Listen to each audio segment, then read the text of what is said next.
और दूसरी जानिब पीटीआई रहनुमा जुल्फी बुखारी कहते हैं कि उमर फारूक एक बदनाम शख्स है। ये शख्स किसी के हाथ में खेल रहा है। किसके हाथ में खेल रहा है सबको मालूम है।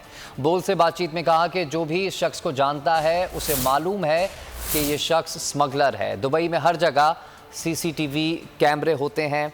अगर फराह बीबी वहाँ गई हैं तो इसके पास वीडियोस तो ज़रूर होंगी। अगर आप कुछ भी बेचने या ख़रीदने जाते हैं तो उसकी कोई रसीद तो होती है। क्या इस शख्स के पास कोई साइंड डॉक्यूमेंट मौजूद है? उमर फारूक जो है वो एक रेनाउंड फ्रॉडस्टर है। सबको पता है उनकी हकीकत क्या है और उनके ऊपर जो भी इंटरपोल में और नॉर्वे से ब्लैक लिस्टेड है।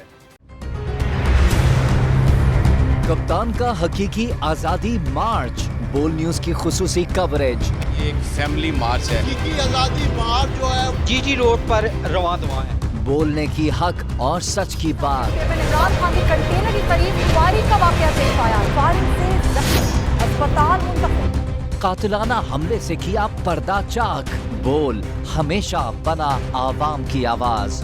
को वेलकम कहता हूं। आजादी मार्च के लिए बहुत अच्छी कवरेज की है। ये मार्च की तो जबरदस्त सब्सक्राइब करें और बेल दबाएं ताकि कोई खबर रह न जाए।